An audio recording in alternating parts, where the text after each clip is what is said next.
We're here because free speech is under attack. We're here because people are being convinced that socialism works.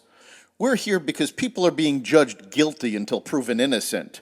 We are fighting back with facts. This is not a safe zone, so buckle up, Buttercup. This is the raw, naked truth.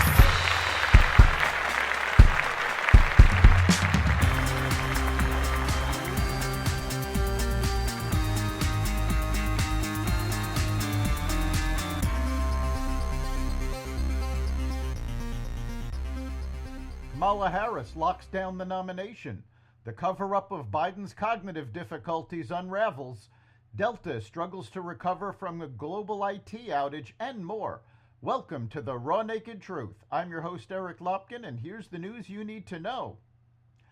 Vice President Kamala Harris secured the pledged support of a majority of delegates to the Democratic National Convention on Monday, putting her on track to formally lock up the party's nomination next month to take on former President Donald Trump this fall. To secure the nomination, Harris needed a majority of the 3,949 pledged delegates to the convention, which begins August 19th, who can vote on the first ballot. By Monday evening, Harris had secured more than 2,200 delegates, giving her enough to claim the nomination, according to a count by the Associated Press. President Biden hesitated to drop his re-election campaign, in part because he and his senior advisors worried that Vice President Kamala Harris wasn't up to taking on Donald Trump, according to 3 Biden aides familiar with recent talks about his plans. Biden ultimately decided to withdraw under pressure from the party and endorsed Harris, but his private anxieties reflect broader questions among some Democratic leaders about Harris as their nominee this November. Harris's time as vice president has been occasionally rocky, defined in part by large staff turnover, retreating from politically risky responsibilities, and mocking from some Beltway insiders. Of the 47 Harris staffers listed in 2021, only 5 still worked for her as of this spring. Former Harris aides told Axios the high turnover is partly because of how the vice president treats her staff. White House aides sometimes felt Harris wasn't a team player and stayed away from any task with risk. Her performance as border czar has been an unmitigated failure. Lionel Shriver, an author, journalist, and columnist for The Spectator, described Kamala as an intellectual lightweight, and I'm being polite. She cannot think on her feet. I've never heard her say anything original or observant. At her best, she simply recites the party line. At her worst, she's too lazy to memorize the party line, for she has a history of not bothering to do her homework before an official appearance. Harris will be the first presidential candidate to have gotten the nomination with no input from the American voters, and was an active part in the cover-up of Biden's cognitive decline.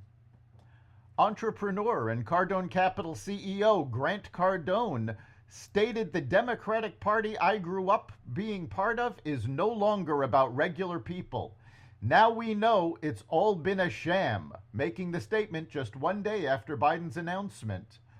First thing I thought when I heard Biden would not run was, we've been lied to for over 4 years, he continued. He should immediately step down. The idea that he can continue to be the leader of the United States for 5 more months is insane, Cardone said.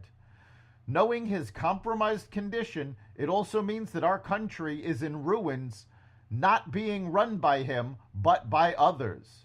There was not even an explanation to we the people.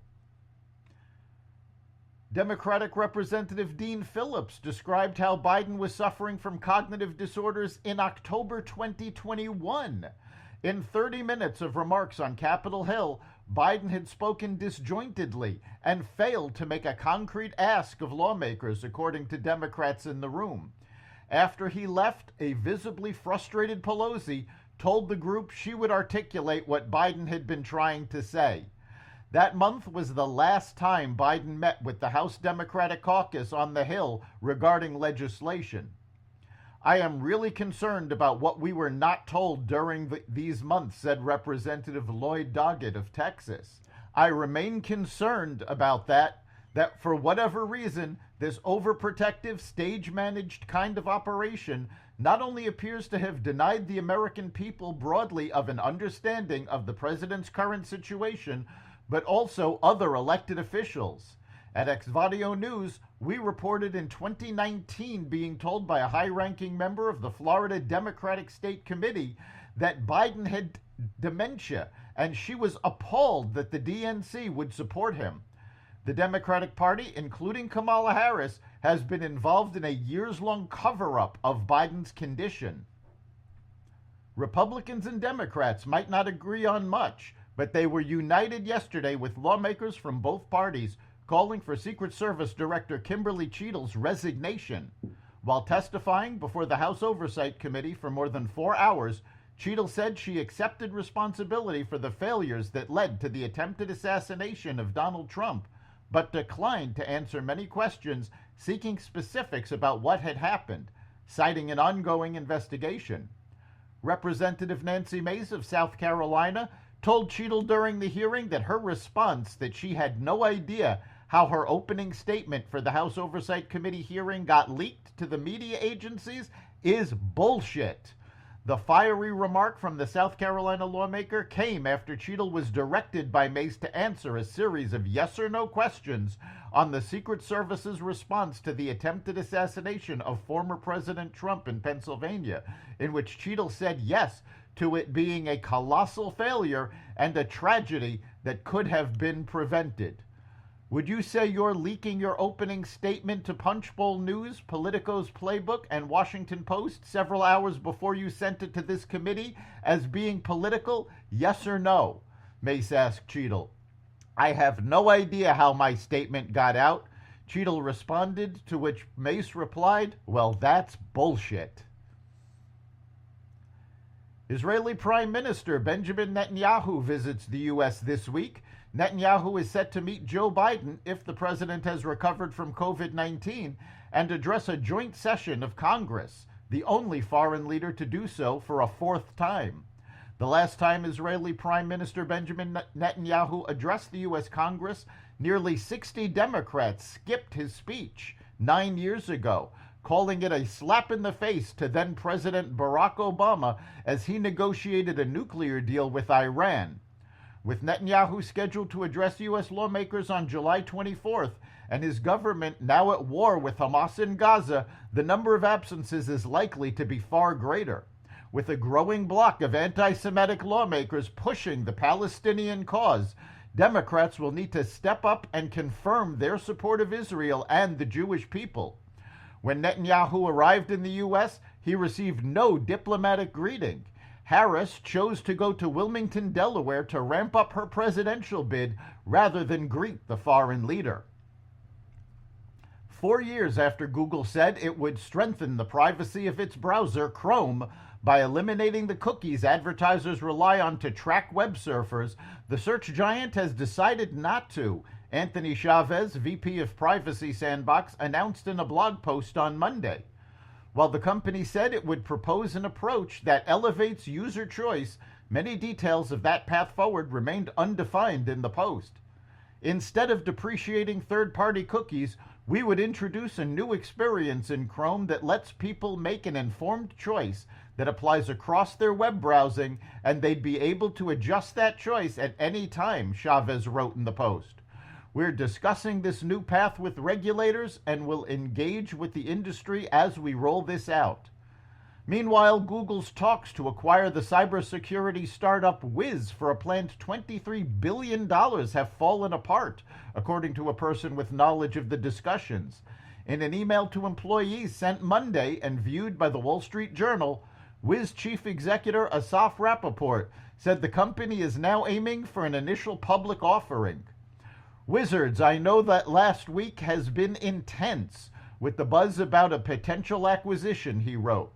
While we are flattered by offers we have received, we have chosen to continue on our path to building Wiz. Delta Airlines struggles to bounce back from the global IT outage. While other airlines were mostly back to normal yesterday following the global IT fallout from CrowdStrike's faulty software update, Delta was still stuck like a passenger on a canceled flight. The airline canceled at least 900 flights yesterday, accounting for about 2/3 of all cancellations worldwide, including the majority of canceled U.S. flights. The airline has been singled out by Transportation Secretary Pete Buttigieg, who said his agency received hundreds of complaints about Delta, and Delta's CEO apologized to affected passengers. Delta's difficulties appear to stem from the outage impacting its crew tracking system, the same system that bedeviled Southwest when it stumbled after a storm. That's the Raw Naked Truth.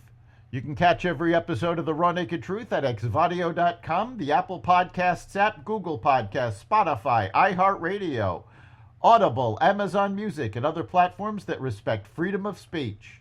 We'll see you next time.